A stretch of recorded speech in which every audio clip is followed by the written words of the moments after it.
Computer? All right. Get joined by us. Get joined by us. Okay. So welcome everyone to this panel discussion, Authoritarianism and Democracy 50 Years After the Military Coup d'etat in Argentina. We are here tonight to remember the significance of March 24th, 1976, and collectively think through the past 50 years in Argentina. Half a century later, the past is not behind us.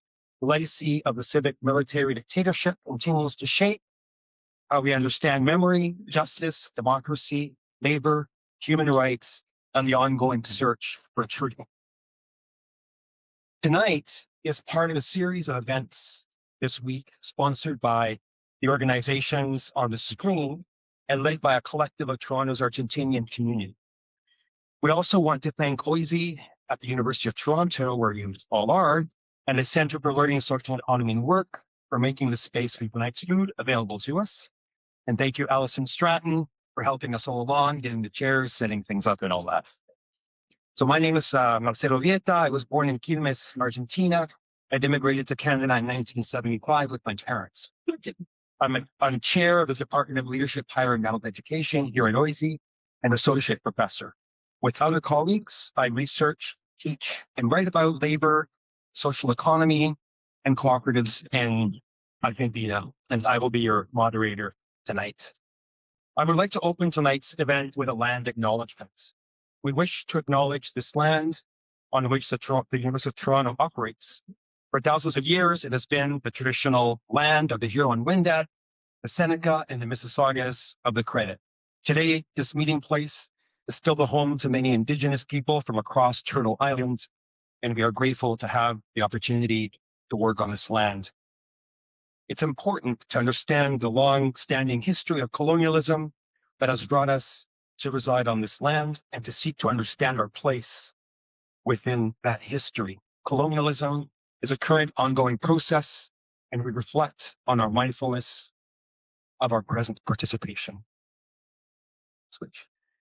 So why the conjuncture of 1976 to 83, and why does it still matter? So our three speakers and special guests tonight have all had diverse experiences in the historical moment of the dictatorship of those years and its subsequent impacts on Argentina and beyond. They have all thought deeply about its continued legacies and movements of resistance and for change that have since emerged. Tonight, our speakers will help us guide our understanding of the 1976-83 dictatorship and offer insightful analysis of these years' continued effects and lessons. So tonight, in order of presentation, we have Dr. Viviana Patroni, who will discuss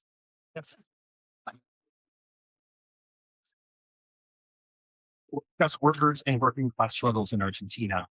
Dr. Patroni is Professor Emerita in the Department of Social Science at York University.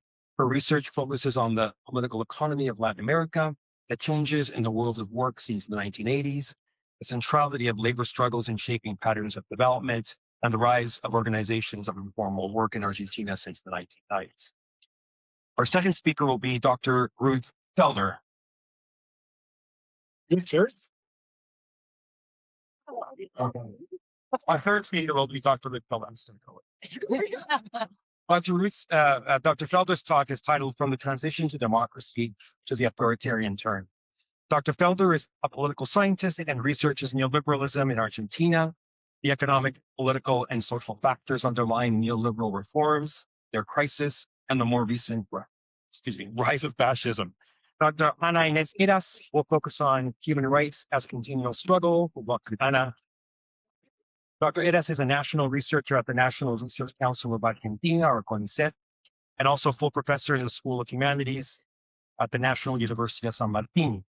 There, she teaches graduate and undergraduate courses in critical community pedagogies and methodologies, community self-determination and self-management, and community economies. So, we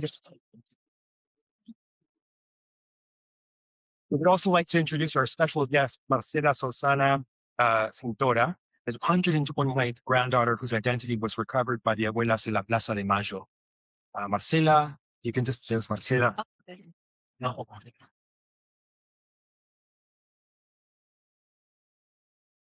you know, to read Marcelo's story and that we provided, and please introduce yourselves to Marcelo.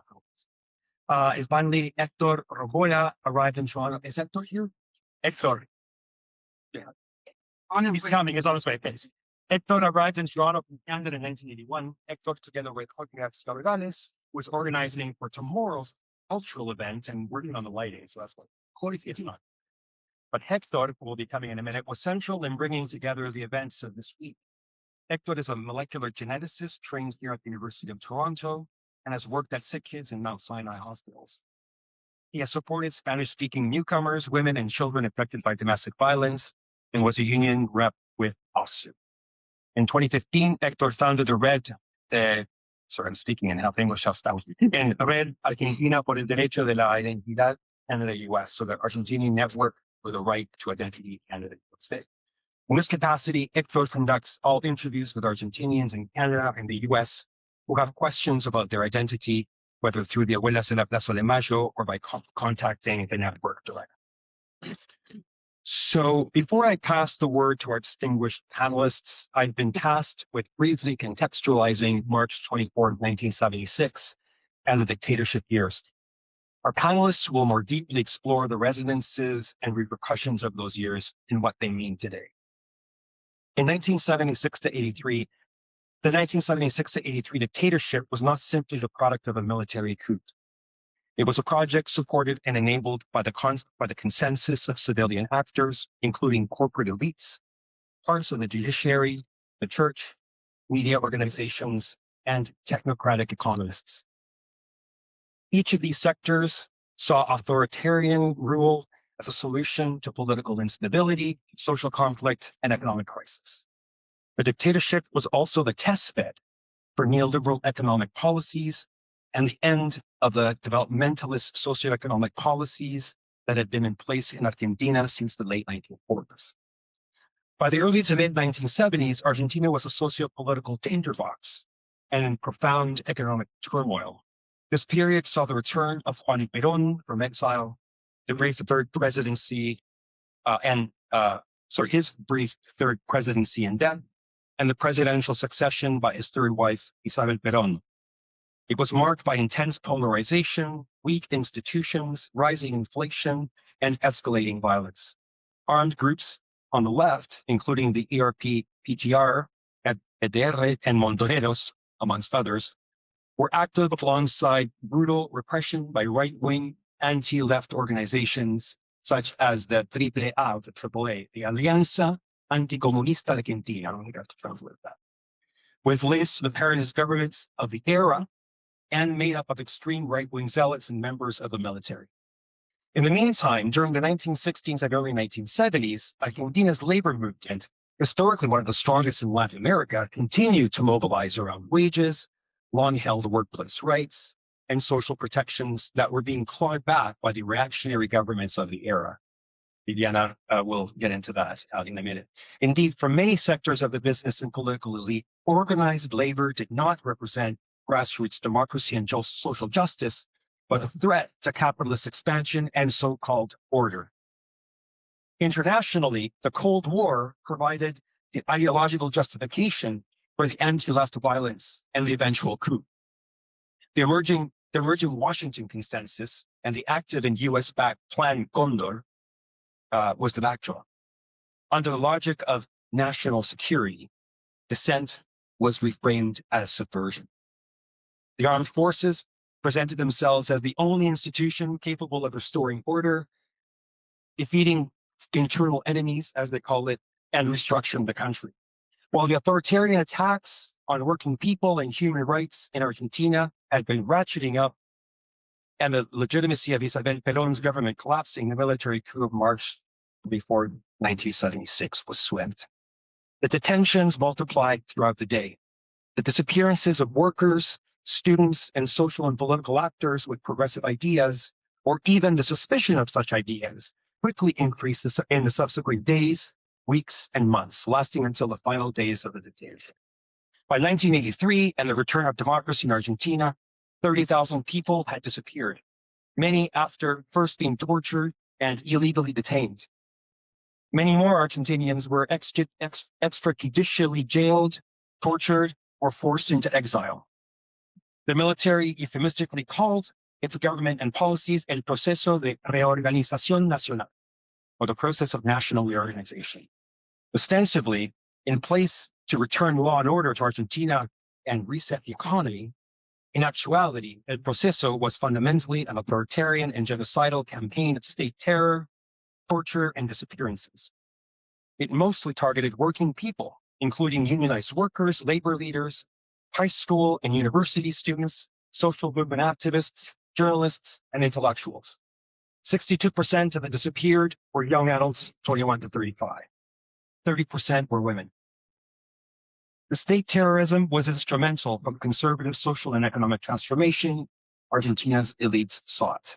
The dictatorship dismantled industrial protections, rose wages, crushed unions, and opened the economy to financial speculation. The economic result was a dramatic redistribution of income for the wealthy, deindustrialization, and the ultimately rising unemployment and the precarization of life that followed, patterns that continue to reverberate in Argentina to this day. The social result was decimation of an entire generation via genocide. The dictatorship collapsed in 1983 following economic failure, the disastrous Falklands War, and social protest. Democracy returned, but on shaky ground.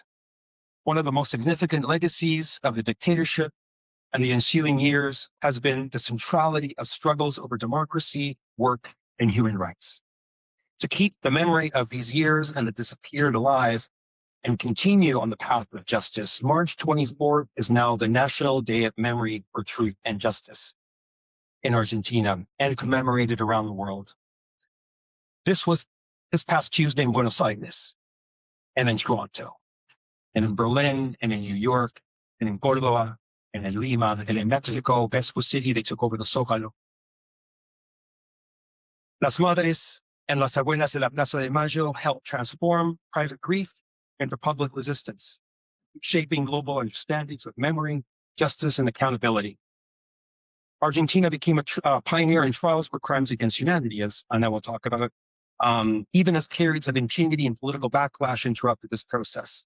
Today, 1,231 military and civilian individuals have been convicted of crimes against humanity stemming from the dictatorship years. 50 years on, the civico-military dictatorship is not simply history. It is a living presence in Argentina's institutions, its continued inequalities and political conflicts, and its inspiring social movements. Many Argentinians like us believe that understanding the rise and aftermaths of the dictatorship years is essential to defending democracy and making it better and more inclusive. Deepening and broadening human rights and reimagining work with dignity and justice. This panel invites us not only to remember, but to critically examine how the past continues to structure the present and what that means for Argentina's future. So with that, I would now like to ask Viviana Patroni to share with us, or no, it's going to be Ruth. No, Viviana, okay. Okay. I'm going to ask Viviana Patroni to share with us her talk on workers and working class. Hello, it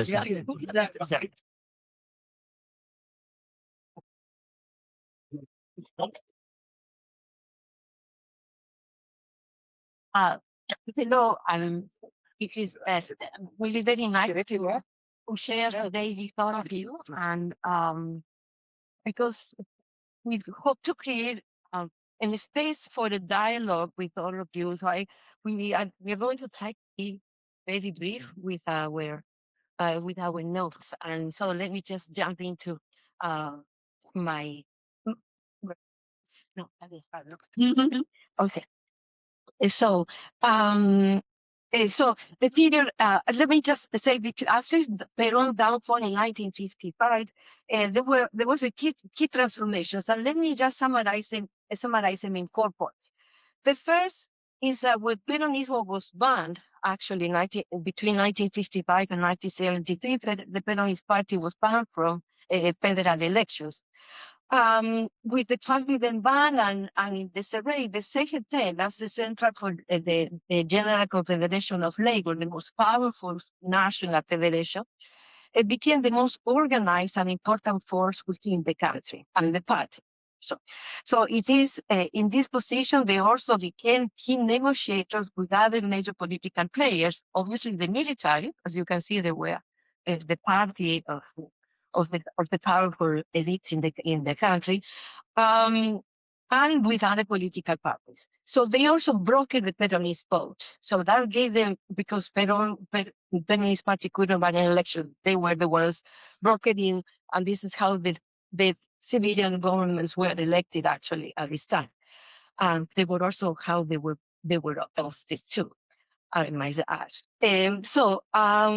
Between the second point I want to make is that between the early 1960s, the secretary became increasingly powerful then, but in this process it also became increasingly bureaucratic institutions that was able to marginalize the planned daily committees and delegate bodies that had also been central in the constitution of unionism in Argentina. Leaders like Augusto Bandor, many of you might remember, are emblematic of this process. Now, the secretary, of course, was a very powerful institution, always willing to negotiate with the elites, but at the same time, they could do that only insofar as they could show capacity to control their bases, but that capacity depending also in somehow representing some of these demands. So this was a very kind of delicate balance of the very delicate balance that the secretary always needed to maintain. Now, this became, my third point is that this became increasingly difficult as the country continued with industrialization, and the military coup in 1966 actually sought to create better conditions for foreign investment by assuring some means of increasing productivity and, of course, controlling the working class. In doing so, it undermined some of the big unions that had kept workers under control. And so, in a paradoxical way, they also created the conditions for some of these bodies that existed at the class level to gain a little bit more power, particularly as it favored smaller unions, and they created and then undermined national collective negotiations. So, and finally, the fourth point I want to mention is that the 60s were a decade of political radicalization, and this was certainly true within the labor movement. Moreover, Peronism itself became the space of highly contentious politics, and it became also a force divided between two very radical opposing views. Now, so then by the 1960s, then we have all the ingredients that made possible the growth of a very political, anti-capitalist, anti-imperialist, and substantially more democratic labor movement, politically influenced and connected organically to the Marxist left and the left of the Peronist party. They challenged not only capitalists and the state, but also the orthodox CGT. If the secretary itself could not remain at the margin for this process, and it divided at this time with the wing of the secretary becoming a lot more progressive, people might remember the name of Raimundo Ongaro. These unions were at the forefront of industrial struggles, but also of broader movements against the dictatorship that then ruled the country. People might remember, I have the pictures, but I would like to go back after, I sort of reminding people, this is the period, of course, of the Cordobazo and many other citywide uprisings that marked the period not only of the advance of this more radical labor movement, but also of the ability to connect to much broader social movements in the country, particularly students, I would say, in the case of the Cordobazo.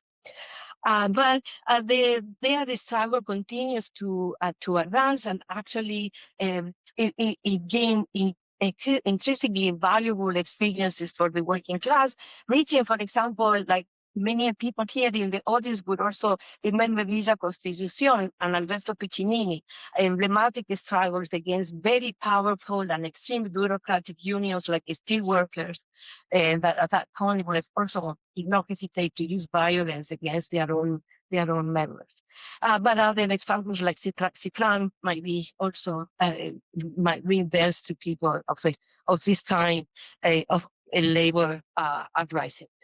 Now, Perón returned to the country in 1973, partly because of it was impossible for the military to continue to keep him away from the political process.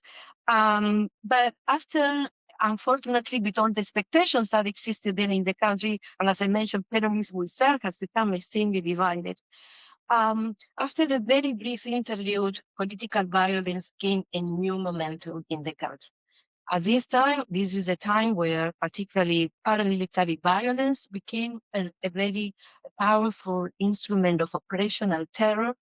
And it was these leaders and the labor movement that became the main targets of this violence. But Marcelo has talked about the climate of complete upheaval in the country at the time. Even the CGT, although it was the main force supporting the Peronist government at the time, called a national strike in 1975 against the stabilization plan there. So all this was to become a lot worse after 1976. And Marcelo has told us, so I can just go into just only mention that probably between 40% and 65% of those disappeared were members of the labor movement. And these unions I am describing to you, these shop floor delegates, members and delegates of factory committees. The strategy of the military could be summarized in extermination of the base. That was always very very military labor union, and negotiation and incarceration of the peak, which means that not even the CGT escaped some degree of repression. But the military made sure to keep always a faction of the CGT close at hand to negotiate and to try to reorganize the labor movement in some way that could be controlled. Nonetheless, terror was the choice of their choice for control, and the military. Nonetheless, they also military were very inclined to law, believe it or not. So it was not enough with the terror. They also transformed the labor law of the country. The CGT was disbanded. Strikes were forbidden. Most unions placed under military control. There was no a collective agreement negotiation, and workers lost of their rights at that time. For example, the extension of working days. But even under these circumstances, though, resistance was immediate from the working class. So sabotage were to rule, another clan-level actions that probably didn't imply high levels of coordination became quite prominent. But also, and although it is difficult to know exactly what happened because there was a very high control of the media at the time. In the first 5 years of the military government, there were 90 strikes at plant level mostly, starting in 1976 itself. And by 1979, this is only 3 years in the midst of the worst of the terror of this regime, there was a first national strike called by a faction of the Secretary that remained active, the Group of 25. Saúl Valdini might be also the name that people remember. Now, by 1982, strikes continue, 91 and 92. So I would say regardless of all the big losses, the working class remain one of the main actors in the resistance against the military. With the return to democracy in 1983,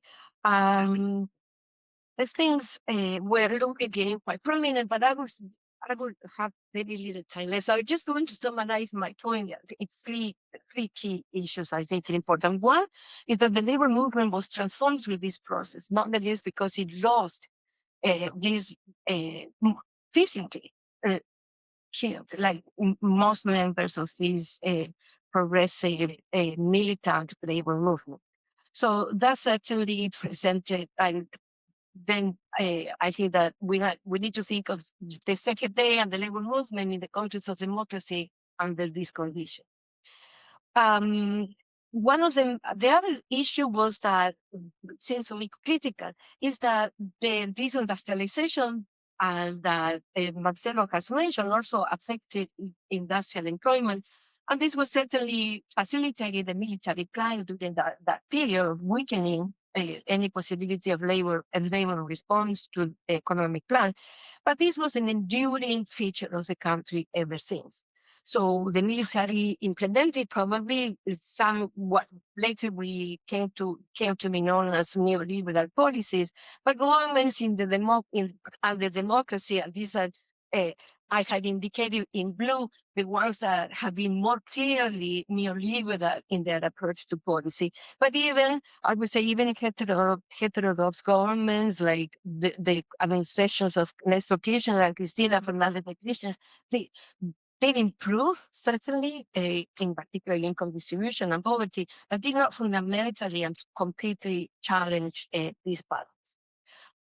So the consequence of this, just very briefly, is that the working class in Argentina became increasingly heterogeneous with, up to now, the last figures, but they started there, 44% almost of workers working without being registered, which means that they do not make pension contributions, they don't have any protection under the law, they don't have the protection of any labor union, or qualify in many cases for social security.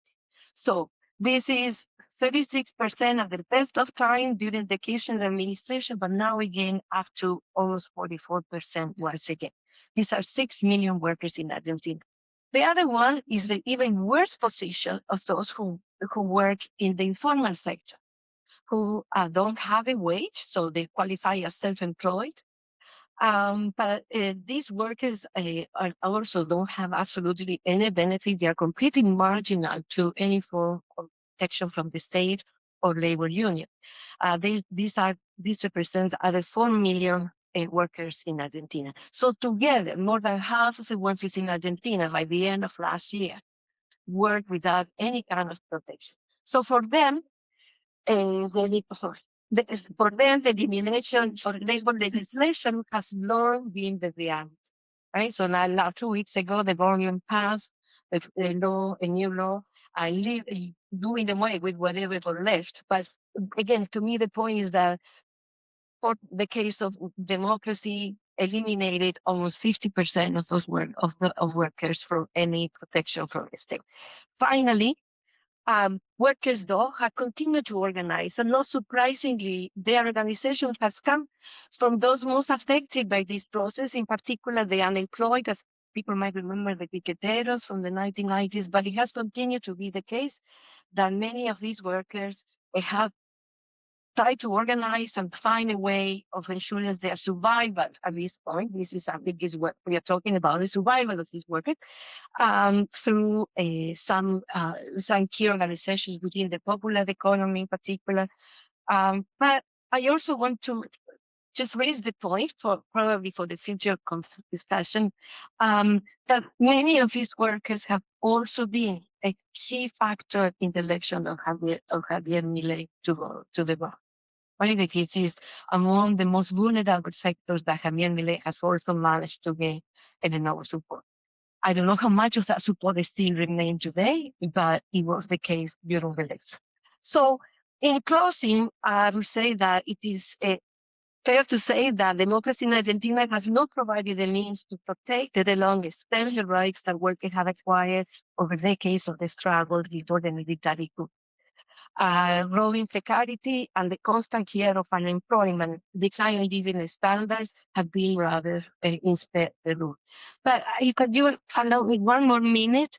I would like to share a quote that I read. I don't know how people can read it. And I thought it was just so appropriate, and it reflected very much the way I particularly feel about this moment in Argentina and this particular March 24. So I will read it. For our forever young, those who still vibrate with life in the photographs every March 24th don't want to be memory, not in the sense of what memory implies, the past. They don't want to keep us in the past, not be honored or remembered only on anniversaries as the coup. They want to be a very live, very present discussion, one that continues to draw from the future and the day about what kind of world we deserve to live in. The fight against impunity shouldn't forget that their struggle was for a utopian world, not just a better world. To let the conversation about what that world should be like die is to kill the dead, to give them a worse death than the one they suffered. Thank you.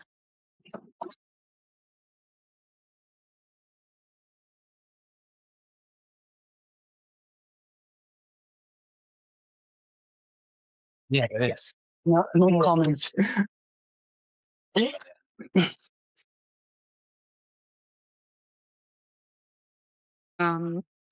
I'd like to start by acknowledging that some of the organizations I belong to have expressed their support to the activities that we are holding this week in Toronto, and they are named on this slide.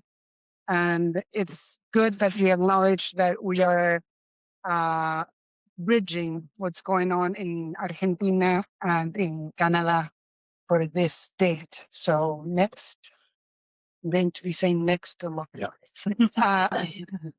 I'd like to work with you on 2 points. Hopefully I get all that I want to say said, but I'll try at least. The first one is that the implementation of regressive and repressive economic policies and politics, of course, are related to the violation of human rights.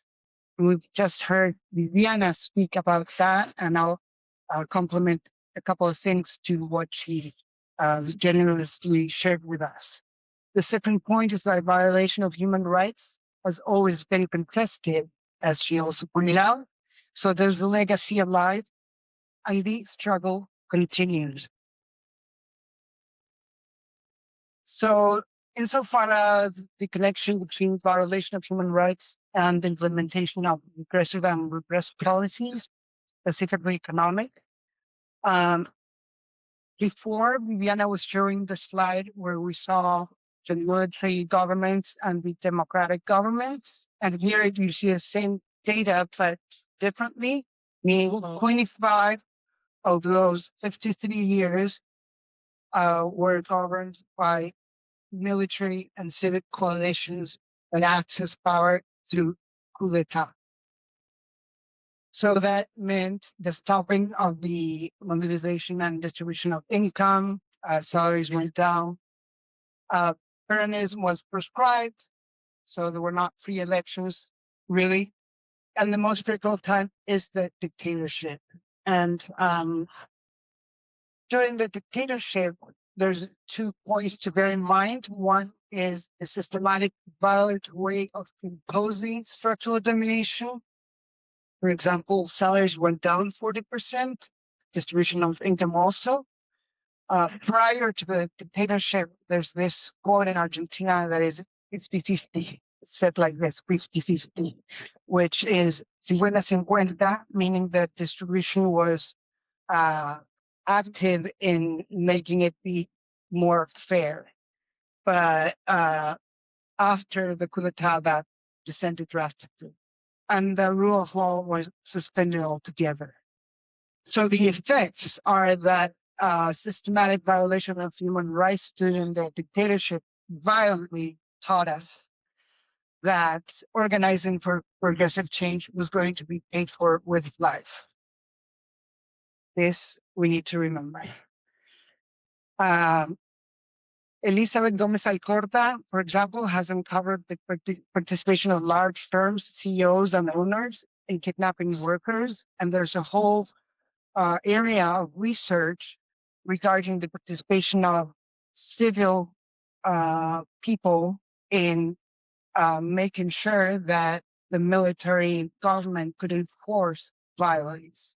That's a whole point that I will not get into, but it's important to remember. So after the dictatorship, it would take these 43 years. What happens is that, fortunately, we have not gotten any other coup d'etat. Yet, there are some issues that Viviana already spoke to, and I will speak to, that at least we need to bring up the question of what kind of democracy this is.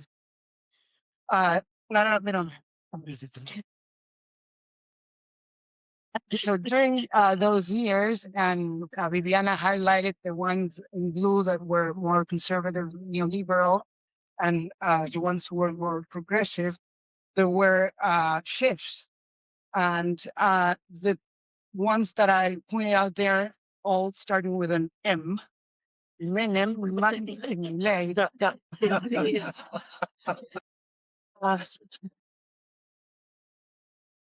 No. Those are last names. yes, a lot. So these presidents are known for implementing very harsh neoliberal policies, and also known for implementing conservative and repressive human rights policies, which is the state of our country today. So that's something that I also wanted to highlight. So even though we're in a democracy, regressive and oppressive economic policies continue to be in place. I'll skip this one because Viviana already went into detail with that. And so I'll get into, even if this is the scenario, what was the contested forces that were active during the dictatorship and now. So this is a list of the human organizations, human rights time. The first one you'll see that is 1957. Now, the first coup d'etat in Argentina was in 1930. This Liga Argentina por los Derechos del Hombre was a local liga, yet connected internationally to other such leagues. Later, you see on the list several different organizations, and you can see, because we already learned that the dictatorship started in 1973, you can see that several of them were created during the dictatorship. However, I also signal that two important ones were created right prior to the dictatorship, precisely because of what Viviana just explained, which is that the fight against the ruling class and workers was very active at its peak. And so repression was already happening, not only with La AAA, many other ways of repression. And so these organizations started to mobilize. What needs to be highlighted here is that the two organizations that put forward a lot of strength and knowledge and love into changing the status of what was going on were Las Madres de la Plaza y Las Abuelas de la Plaza. And something that is very interesting to learn, I guess, or maybe you already know this, is that many of these women were women who were not activists or militants. They were looking for their children. According to their own words, they didn't know anything about nothing, but they did put their bodies into the line, and they did ask, ¿dónde están nuestros hijos? Con vida los llevaron, con vida los queremos. We want them alive. Where are our children? So what is also important that you bear in mind is that these organizations are still active, and even though it could look as if they were only created to respond to that time and that point, they've developed over time, keeping their work to protect human rights. Some achievements that I think it's important to mention are that in 1983, with the first democratic government after the coup, the National Commission of Missing People was created, and a research was done, extensive research, and a report came out, which is called Never Again, Nunca Más. And so that was a very important starting point that the national state could that commission to work, because later other work that had been done during the dictatorship could encompass that report, Nunca Más, and start to uncover things that even if nunca más were attested, there was much more to uncover. So over time, the work of those organizations that I just did show you on the other slide were able to generate much more knowledge about what really had happened. Part of that is recovered by testimony, and los testimonios en los juicios, testimony in trial, are a very important source and yet are a very difficult situation for the people who are providing testimony. Yet it's important, I think, that we remember that those testimonies are part of social history. It is an individual who's just giving a testimony, yet is collective history. And so when that happens, some kind of restoration starts to mobilize. I will just point out to a couple of things on this slide. One is the índice de abuelidad, which is the grandparent DNA test, which means that even if you don't know who your parents were, because there's a national genetic data bank, you may be matching those blood samples, and then you can find who your original family is. This work was done by an Argentinian researcher in combination with a North American researcher, yet it was done because of abuela's insistency in that they wanted to find their babies. So I guess what I'm trying to make the point now, the point I'm trying to make is that these actions that we're seeing on the screen are the result of a coalition of forces that kept on operating and building up to make things happen. So don't hesitate to push is the lesson we learned, I guess. Some things that happened that, from my point of view, of course, are not good, is that right after the Nunca Más, there was some, it was an attempt of military people coming back, and so the laws of Punto Final and Obediencia Debida were passed. That means that these two laws made it so that only the chief commanders were in trial, and Obediencia Debida meant that the change of command was, again, only for the people on top, and so the other ones were not considered criminals.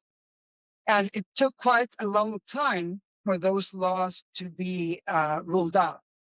And during the presidency of Menem, remember I pointed out that there were that M names were conservative. He tried to give pardon to induce pardon is a no? Yes. And now we have the other M name, which also is trying to negate directly. He's in denial, complete denial. He's a negationist, as we call him. And he's also implemented the Protocolo Antipiquetes, very violent, repressive ways of contesting mobilization on the street. Macri also tried to pass the 2x1, 2-for-1, meaning that he wanted that for the criminals who were convicted of that time, for each year they served, that it counted for 2, but he couldn't pass it. So to the right, you see this statement that says contested and resisted through legal struggle by human rights organizations and mobilizations on the streets. So mobilizing in Argentina is a big force. So even though there has not been another coup d'etat, what I said before, we're still wondering what kind of human rights policies and politics are in place. And some things that I think are important to also acknowledge is that there's a big legacy of all these struggles combined in policies of memory, truth, and justice, educational policies. The mental health law is an interesting case because it was passed in 2010 in Argentina, and it specifically acknowledges the human rights framework in its text. So, and many activists and militants of human rights, and also mothers and abuelas, participate in the design and discussion of that law. So we are seeing now these connections that were active and are still active all throughout. I'll give one example, which is the Coordinadora de Presos Políticos, 12th June 2024. There was a big march and mobilization against the ley bases que Milei quería pasar. He wanted to pass this overall authoritarian law that is sort of as if he were a king, for example, something like that. And people were on the street. We were all on the street. We were repressed heavily. Rubber bullets, tear gas, sticks on our heads. Difficult. 33 people went to jail. The minute people went to jail, an hour later, the coordinator was up. People talked to each other, we networked, put together this coalition, the Coordinadora, and 3 days later, a press conference, and we fought for several months to prove that those people had been put in jail for things that they hadn't done. And we were able to do that by networking, by mobilizing the legal apparatus and the knowledge that has been, I guess, stored in our bodies all throughout all these years. So, la próxima no la voy a hablar ahora. Later, if you want to ask me questions, you can ask me about that last one that you didn't have time to talk about. I'd like to end by saying that, of course, no justice, no peace. 30,000 compañeras y compañeros detenidos, desaparecidos, presentes, ahora y siempre. Ahora Y siempre. ahora Y siempre. Thank you.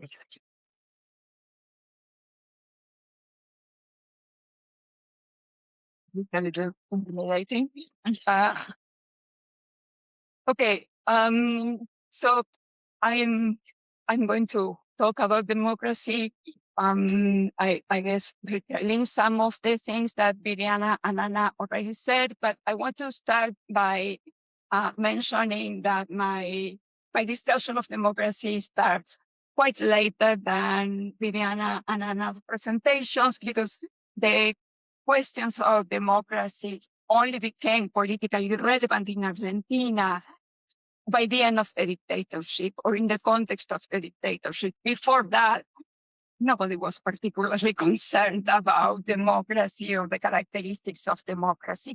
The other thing that I want to say is that in democracy is a quite contested word, and this discussion would go far beyond the time I have today. What I'm going to focus on is what I call the pre-existing democracy in Argentina, the experience that followed the dictatorship in 1983, elections, legal recognition of political parties, separation of powers, basic rights and freedoms, freedom of press, freedom of protest, etc. And I want to, and the focus will be, or the process will be, the process of opening of this democratic option in the 1990s, and the evolution from then until the present moment, in which we may be transitioning to something else that we still don't know how to call. So the democracy we managed to get in 1983, was a democracy of defeat. The dictatorship was, by the time of the transition to democracy, the dictatorship had already defeated the social forces that had been building power and posing radical and revolutionary challenges to the existing forms of class rule during the 1960s and 1970s. And I mean organizations of workers, students, shanty towns, critical intellectuals, to left parties and organizations, and even armed groups. By the moment of the transition to democracy, rather than these radical ambitions and the reconstruction of the power of these social forces, moderation of expectations was seen as necessary to protect the weak nascent democracy against the threat of another military coup. So, nunca más, which Anna just mentioned, never again, was a keyword of this transition to democracy, and clearly meant never again to dictatorships, never again to start terrorists, but also never again to radical ambitions. And to some extent, this never again to these radical ambitions were reduced to the supposedly irrational violence of the armed organizations of the left, the so-called the theory of the two evils that Argentinians know. But I mean, having said that, the democratic consensus was not just that, it was also based on a promise of expansive social and economic rights. As the first president of the democratic transition, Raúl Alfonsín, said, with democracy, we get an education and we get health care. Soon this promise proved false. It became clear that democracy would not solve the economic legacy of the dictatorship. Austerity and growing inequalities came to stay. Workers would not recover the purchasing power and the organizational strength they had before the dictatorship. The interests of international local capitalists, creditors, the IMF would condition policies from then on. And the neoliberal reforms of the 1990s reinforced all this. And in this context, it was that democracy became increasingly hollowed out. Disillusion with politics and the gap between politics and politicians and ordinary people grew. This is what political scientists call the crisis of political representation.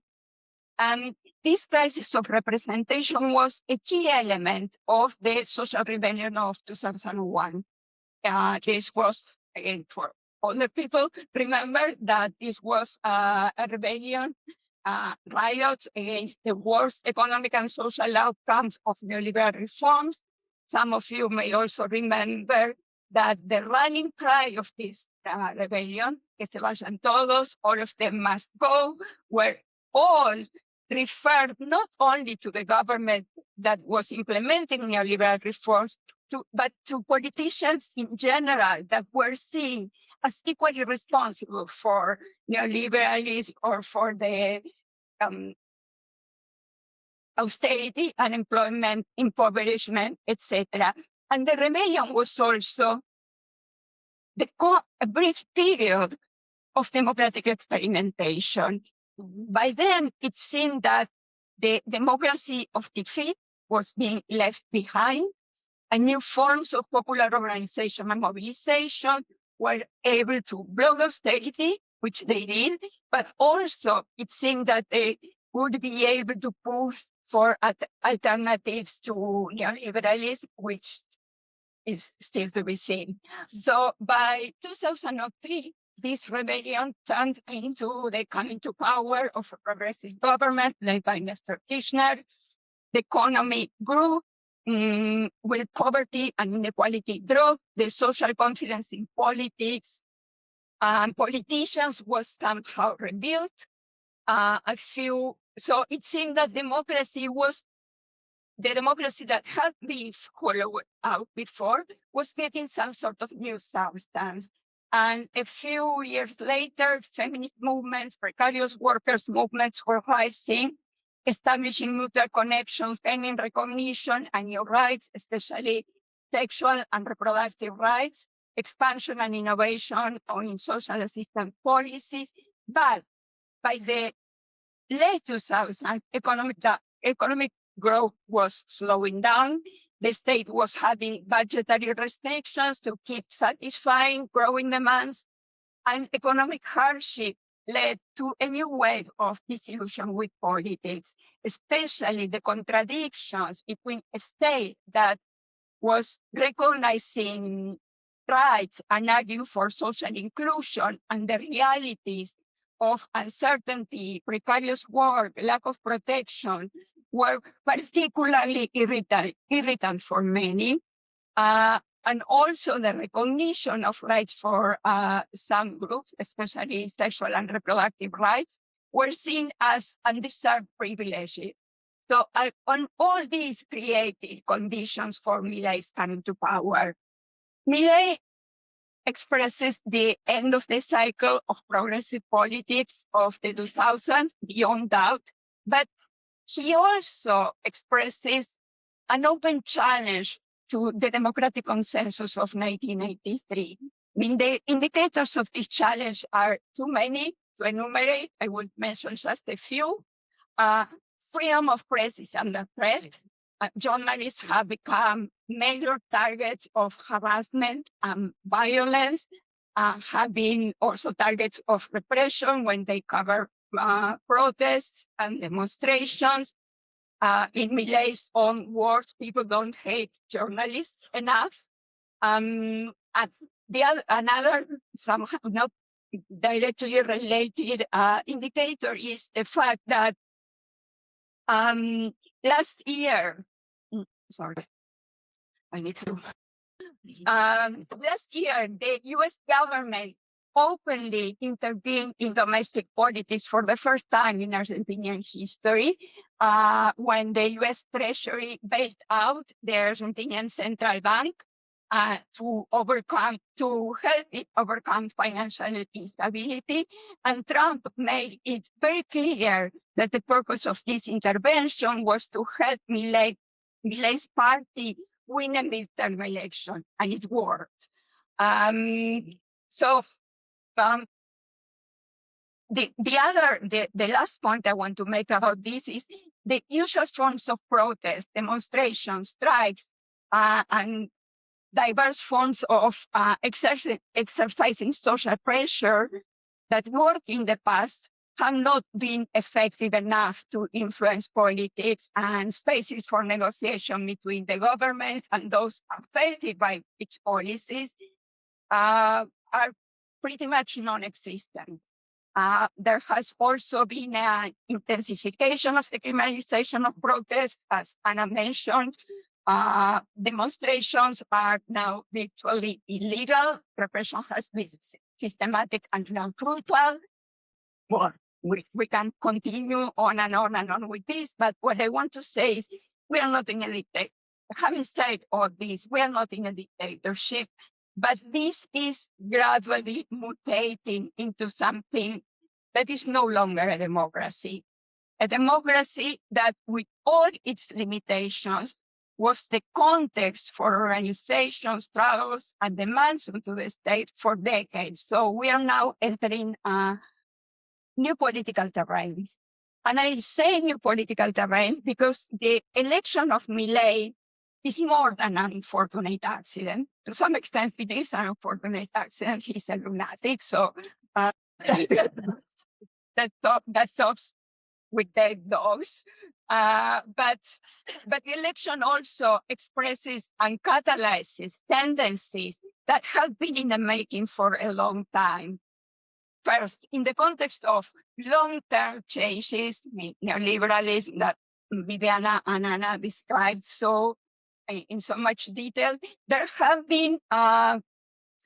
made work and life more precarious and uncertain for a growing number of workers, middle classes, and in this context, the frustration of the expectations of the late 2000s, the moment of declining economic growth, and the failure of the governments that followed, the governments of the 2010s, to find a way out of this exhaustion is part of the picture. And I have to say that this failure is not exclusively Argentinian, and the working and living conditions of those who felt disillusioned with politics or angry have to be located in the proper context. Some of you also know, since the global crisis of 2008, capitalism entered a phase of stale growth. And in this context, state coercion, violence have increasingly become the rule rather than the exception. And the hierarchies, class, gender, ethnic hierarchies that, of course, existed before now have become exacerbated and also legitimized. Now it's like inequalities. Nobody gets offended when we talk about inequalities. Inequalities are somehow acceptable. So I was saying, these hierarchies have been reinforced, legitimated, and seen as necessary to restore order. Millet, and this was what created the conditions for the rise of figures like Millet. Millet has been able to speak to those who have been feeling left behind by the state and have been frustrated and angry. He also has blamed the state, politicians, public employees, people receiving social assistance, journalists, feminists, woke people, the historical Argentina's neutrality in international politics, etc., etc., etc., for the crisis. And his solution is to dismantle the state and let individuals fend for themselves, which is neoliberalism in steroids, but also neutralize violently, if necessary, those who are seen as responsible for the crisis, or attempt to fight these neoliberalism on steroids. The other element is the unconditional alignment with the US and Israel and the global far right. And of course, this solution is nothing but furthering the drive to disciplining Argentinian society, making organizing and collective action more difficult, and imposing a more regressive distribution of wealth and power once and for all, when previous governments failed to do so, or on the idea that previous governments failed to do so. I mean, this will leave people more frustrated and disillusioned, but the destruction is massive and it will be difficult to reverse. So, in other words, Millet is the outcome of the limitations of conventional politics to manage the economic, political, and social endgame of neoliberalism, and also of the limitation of organized workers, other social movements, and the left, broadly speaking, to offer alternatives, also in line with what has been happening in the around the world. So the question now is how to build alternatives, and the challenge is huge. The many groups and organizations that have been at the forefront of struggles against Millet's policies have to find ways of building social and political forces with broader ambitions, able to invent a new desirable future that goes beyond the democracy of defeat, and find new forms of collective action, as the ones that we know are not being particularly effective right now. And all of this in the context of unprecedented social fragmentation and the different and even contradictory experience and expectations of those affected by Millet's experiment. I don't have the answers. Thank you so much to the three of you for this well-synchronized and very informative and inspirational talk that you've all given. We want to open it up to questions, comments. We could also continue talking